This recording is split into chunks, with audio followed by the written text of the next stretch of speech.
बॉम्बे स्थित मेसर्स वासेन पुष्पसेन नामक पटाखे की फैक्ट्री में उस दिन जितने भी लोग थे, सबों ने यही सोच करके काम शुरू किया था कि जैसे वे हर रोज आते हैं, वैसे ही उन्हें शाम को अपने अपने घरों में लौट जाना है। लेकिन नियति को कुछ और ही मंजूर था। उस दिन पुलिस का छापा पड़ता है। कारण, चारों तरफ देश में जो दंगों का माहौल था, उन दंगों को भड़काने में कहीं ना कहीं बम बारूद और गोलों की सप्लाई की जा रही थी, हथगोलों की सप्लाई की जा रही थी। और पुलिस को जानकारी थी कि बहुत सारे अवैध इस तरह के कारखाने चल रहे हैं। कहने को तो वासेन पुष्पसेन पटाखे की फैक्ट्री थी, लेकिन गुप्त रूप से मेसर्स वासेन पुष्पसेन भी पटाखे की फैक्ट्री की आड़ में बम बारूद और गोले बनाती थी। सूचना मिलने पर पुलिस ने छापा मारा। सूचना सही पाई गई और जितने भी लोग उस दिन वहां पर पाए गए, सबों को गिरफ्तार कर लिया गया। और कम से कम हर व्यक्ति को 1 साल की सजा तो हुई। लेकिन नियति ने एक और खेल खेला हुआ था। उन सबों में एक ऐसा कर्मचारी जो हथगोले बनाने का एक्सपर्ट था, पिछले कई दिनों से काम पर नहीं आ रहा था। कुछ दिनों पहले हथगोला बनाने वाले मशीन में उंगलियां आ जाने की वजह से घायल हो जाने के कारण वह छुट्टी पर चल रहा था। यही कारण था कि नियति ने उसे 1 साल की सजा से बचा ली और वह बंबई से 132 किलोमीटर दूर अहमदनगर में अपने एक मित्र के यहाँ बैठा। जब यह समाचार पाता है तो राहत की सांस लेते हुए कहता है, काश आज मैं वहां होता तो मैं भी 1 साल के लिए अंदर चला जाता, लेकिन मैं बच गया। ऐसा कहने वाला व्यक्ति था मदन लाल पाहवा। नियति ने उसे 1 साल की सजा से तो बचा ली, लेकिन शायद उस समय मदन लाल पाहवा को सपने में भी इस बात का थोड़ा भी संदेह नहीं हुआ होगा कि 1 साल की सजा से बचने वाला वह आजीवन कारावास की दिशा में बहुत ही तेजी से बढ़ता चला जा रहा है। मित्रों, स्वागत है आपका नाथूराम गोडसे एक नायक की कहानी श्रृंखला के इस छठी कड़ी में। मैं हूं शिवचरण सिंह और आज मैं आपको नाथूराम गोडसे, नारायण दत्तात्रेय आप्टे और विष्णु करकरे का जो एक दल बन चुका था, जो एक टीम बन चुकी थी, उस टीम के चौथे सदस्य यानी मदन लाल पाहवा के जीवन से आपका परिचय करवाना चाहता हूं। और इस कड़ी में हम मदन लाल पाहवा को समझेंगे, वो कौन था, उसका जन्म कहाँ हुआ और फिर वो कैसे नाथूराम गोडसे और नारायण आप्टे से मिलता है। मदन लाल पाहवा का जन्म दिसंबर 1928 को वर्तमान पाकिस्तान के पाक पट्टन जिले में हुआ था, जो उस समय एक कस्बा हुआ करता था और माउंटगुमरी जिले का एक हिस्सा हुआ करता था।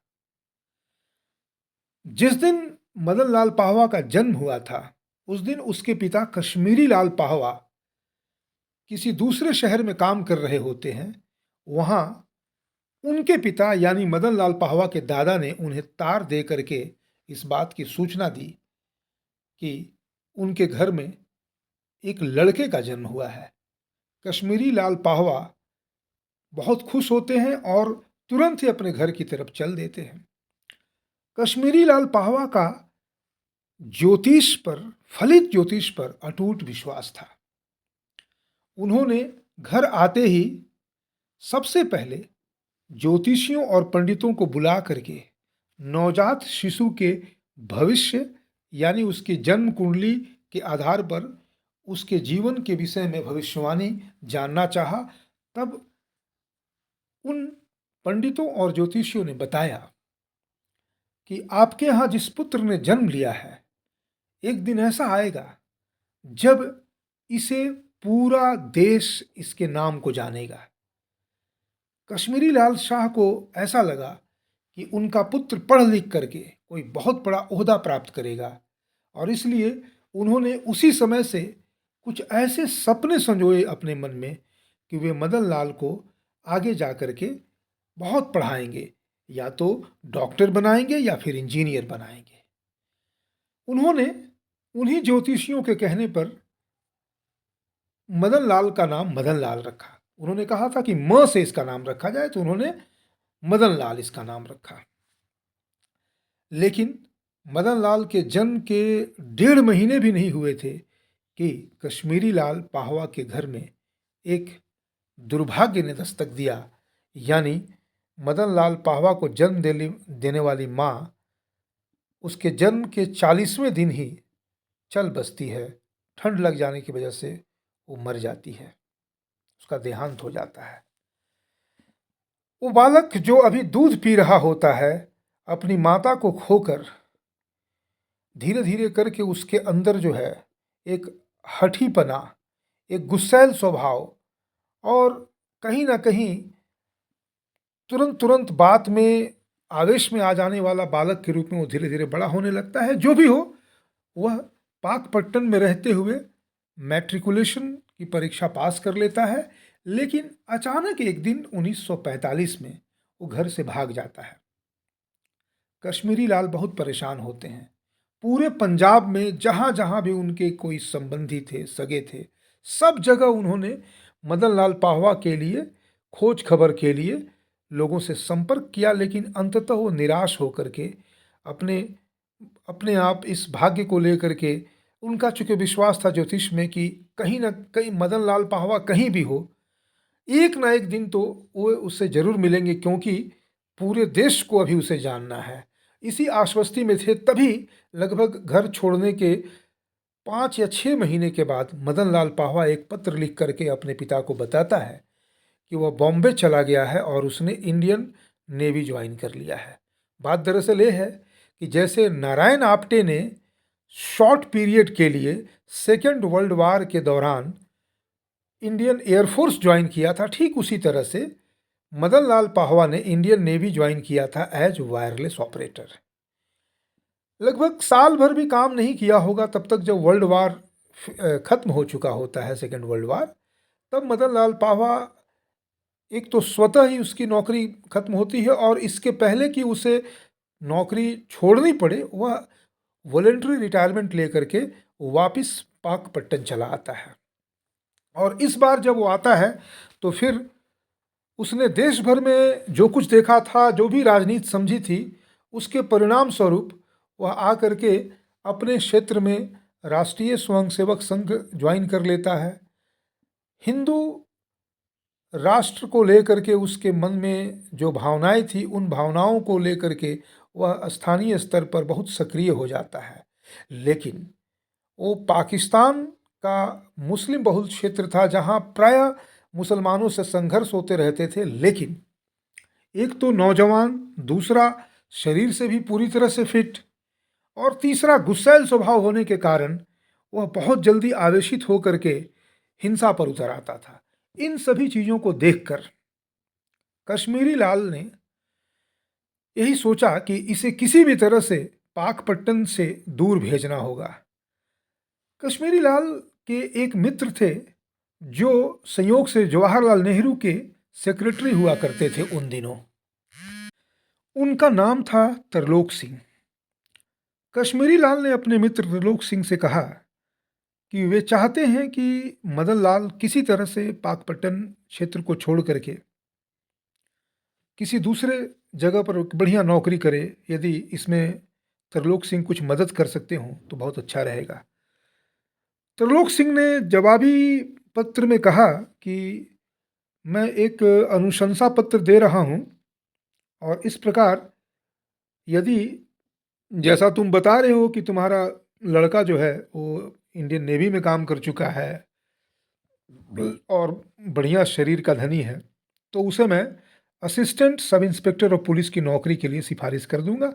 तुम यह पत्र देकर उसे मेरे पास भेज देना। कश्मीरी लाल आश्वस्त हो जाते हैं, लेकिन तब तक बंटवारे की बात हो चुकी थी, और जो क्षेत्र पाकिस्तान बनना था वहाँ पर जो सांप्रदायिक तनाव का जो माहौल था वो इतना अधिक घनीभूत हो चुका था कि अब सब कुछ एकदम डिस्टर्ब्ड सा हो रहा था। फिर भी कश्मीरी लाल को किसी तरह की आशंका नहीं थी कि सब कुछ ठीक नहीं होगा। वे चाह रहे थे कि कम से कम उनका बेटा जो है वहाँ से दूर चला जाए, अब जो होगा सो देखा जाएगा।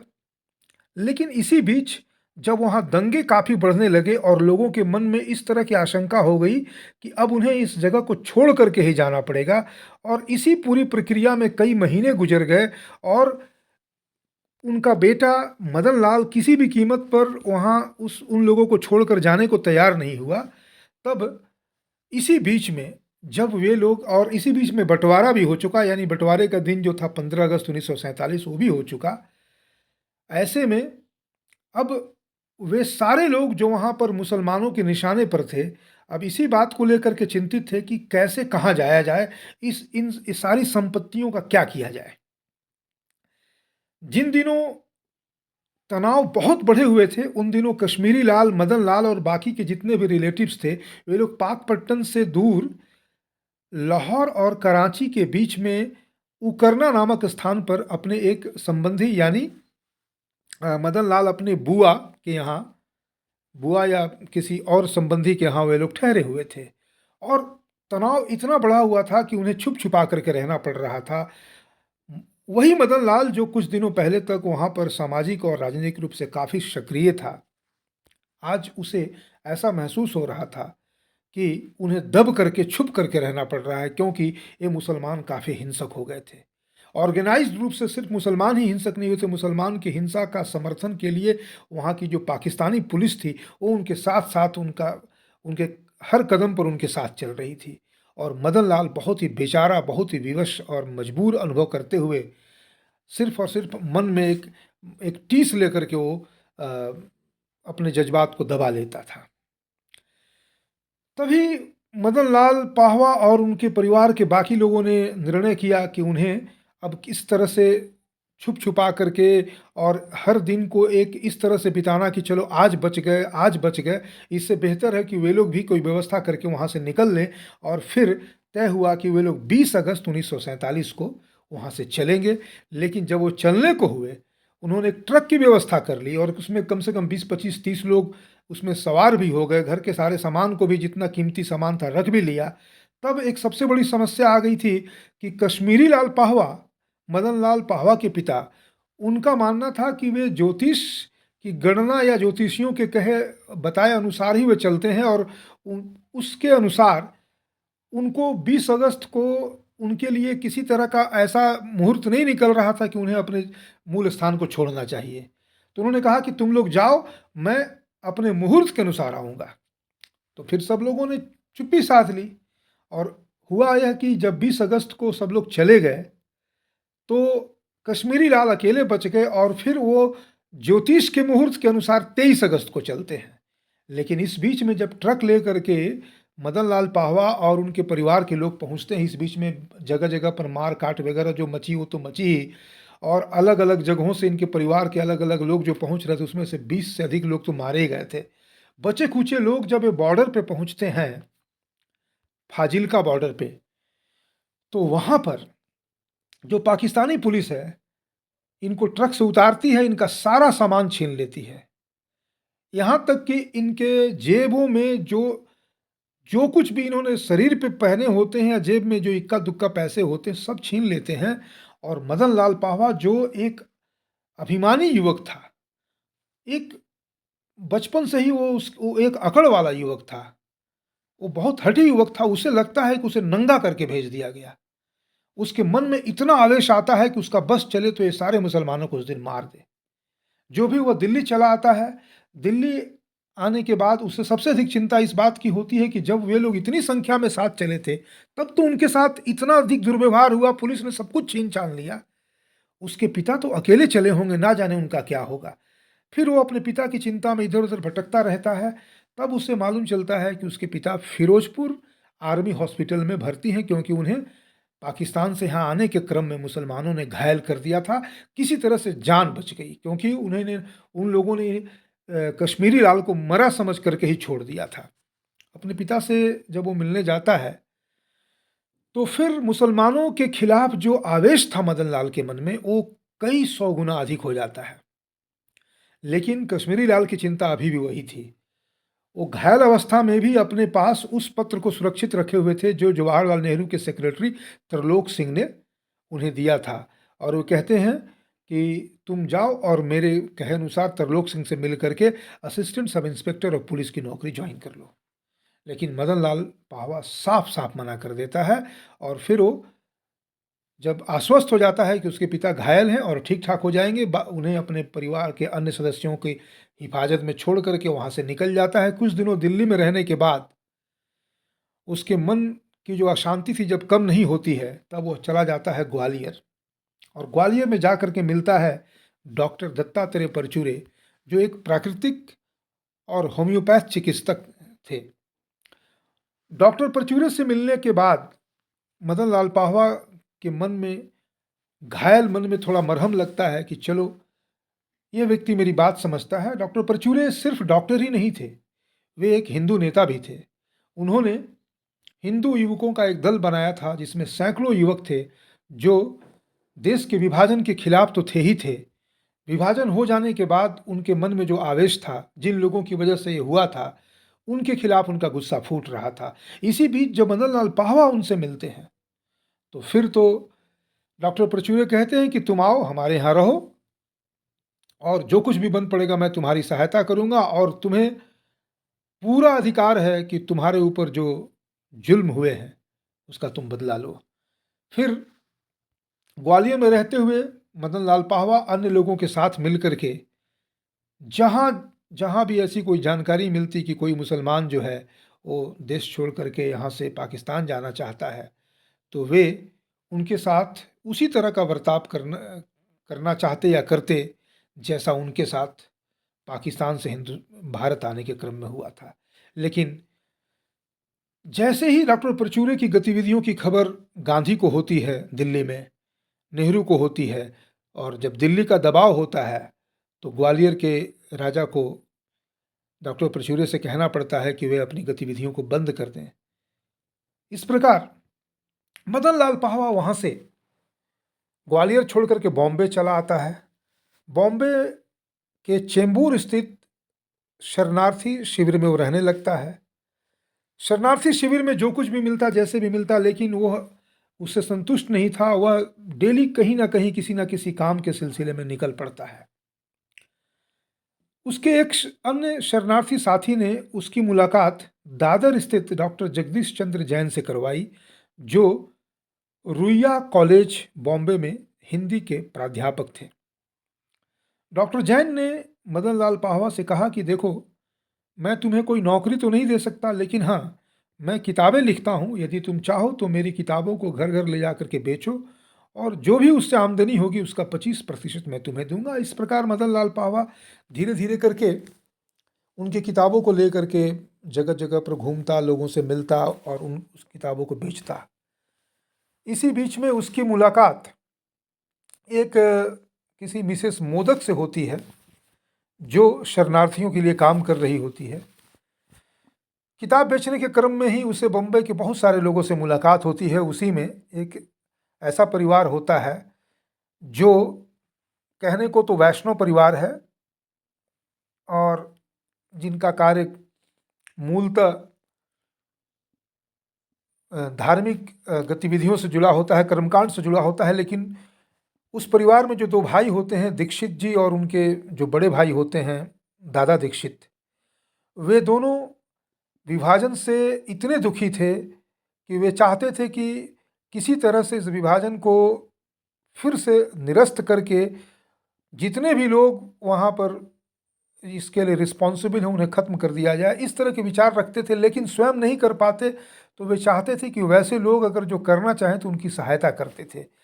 छोटे जो दीक्षित जी थे, छोटे भाई, उनसे मुलाकात होती है मदन लाल पाहवा की। वहाँ कुछ अपनी डॉक्टर जैन की किताबें बेचता है। लेकिन इस तरह से मदन लाल पाहवा की कहानी को सुनने के बाद जो दीक्षित जी थे वे बहुत प्रभावित होते हैं, और फिर इन्हीं के माध्यम से आने वाले समय में मदन लाल पाहवा की मुलाकात विष्णु करकरे से होनी थी।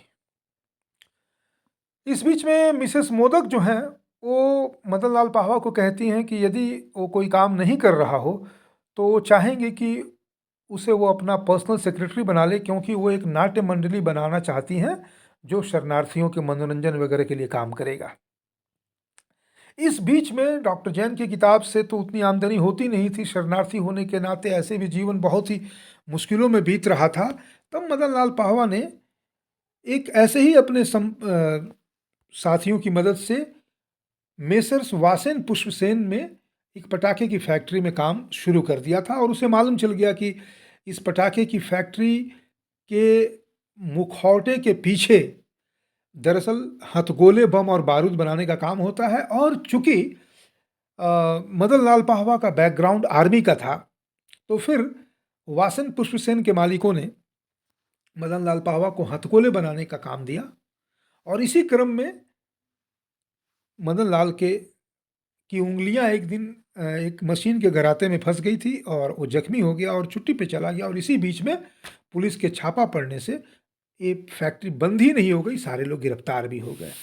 और इस प्रकार से फिर एक बार मदन लाल पाहवा एक तरह से कह दें कि बेरोजगार हो गया।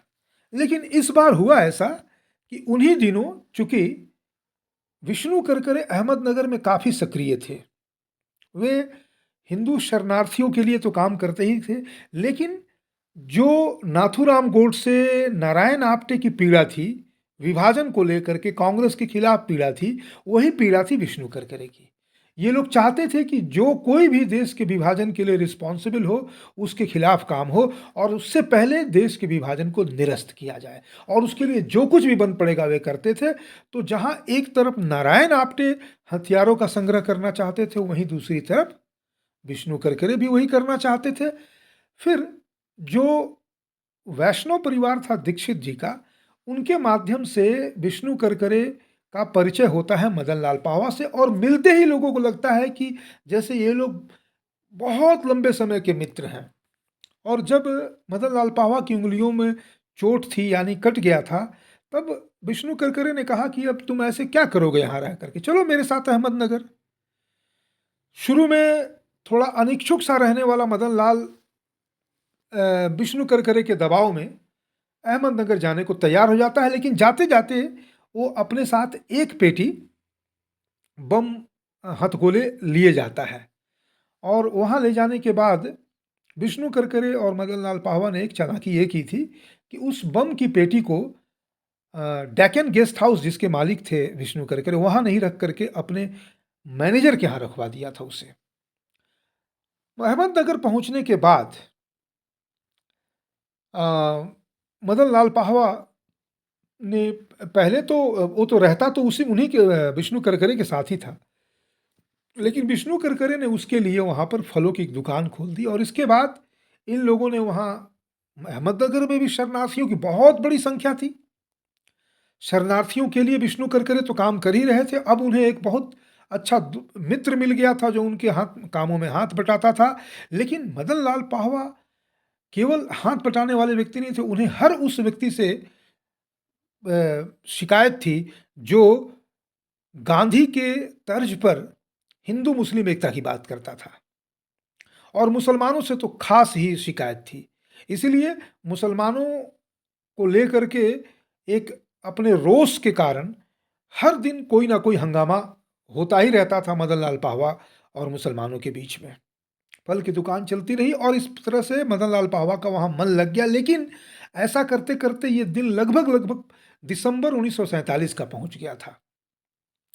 और इस बीच में इन लोगों ने कई बार, इनकी बहुत सारी योजनाओं में से सबसे पहली योजना तो ये थी कि हैदराबाद के निज़ाम को ध्वस्त कर देना है, रजाकारों को मार देना है।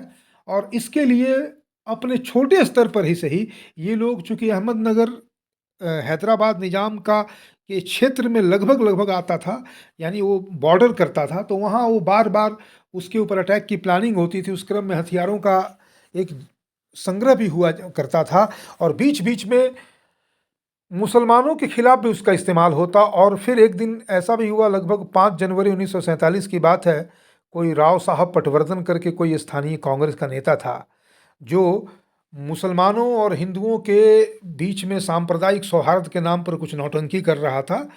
तो मदन लाल पाहवा वो माइक छीन करके उसको एक तरह से कह लें कि उसको बहुत भूली-भली मतलब वो पूरा अच्छा खासा डाँट पिला देता है उससे और उसे एक सबक सिखाता है कि ये नौटंकी बंद करो।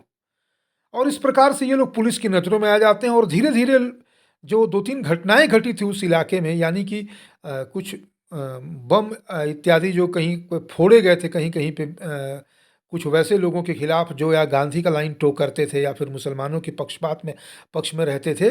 इस सिलसिले में उन्होंने तमाम वो तलाशियाँ लेनी शुरू कर दी थी कि इसके लिए रिस्पॉन्सिबल कौन है। लेकिन उन्हें अभी तक ये पता नहीं था कि मदन लाल पाहवा और विष्णु करकरे, उन्हें ये लगता था कि ये लोग उकसाते हैं, भाषणबाजी करते हैं, लेकिन ये लोग हिंसक कार्रवाई में सम्मिलित हैं, ऐसा वो समझ नहीं पाते थे। इसलिए डायरेक्टली कभी इनके ऊपर इन लोगों ने हाथ नहीं डाला। लेकिन संजोग कुछ ऐसा हुआ कि जो हथगोले और बम का जो एक बक्सा मदन लाल पाहवा अपने साथ लेते आए थे बॉम्बे से, उसे विष्णु करकरे ने अपने मैनेजर के यहाँ रखवा दिया था।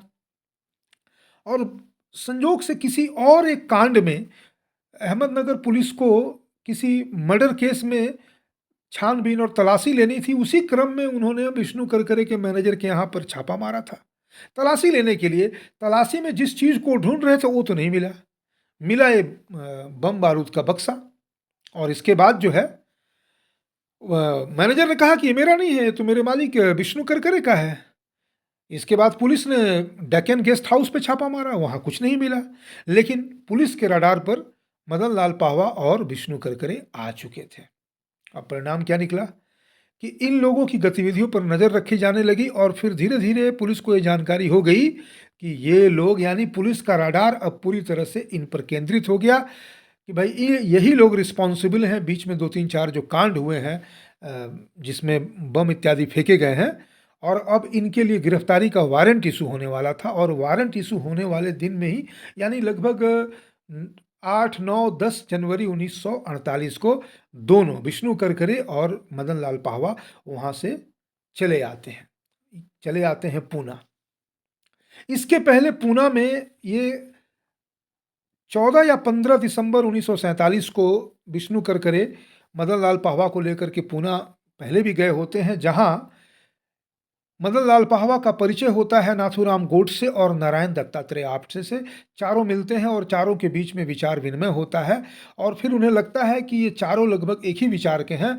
और नाथूराम गोडसे और नारायण आप्टे को लगता है कि चलो भाई, हमारे बीच एक हथियारों का एक्सपर्ट, एक स्पेशलिस्ट, एक विशेषज्ञ आ गया है और आगे की योजनाएं उसी के अनुरूप बननी होती है। इस बीच में जब पुलिस का गिरफ्तारी का वारंट आ जाता है, तब तक ये लोग वहाँ से भाग जाते हैं, पूना चले जाते हैं और आगे की जो जर्नी है, अब वो जर्नी दिल्ली के लिए होनी है। दिल्ली रवानगी से पहले बहुत सारे और भी कई तैयारियां होनी होती हैं। वो बहुत ग्राफिक डिटेल में बहुत सारी चीज़ें होती हैं, जिसको मैं आगे की एपिसोड्स में आपको बताऊंगा।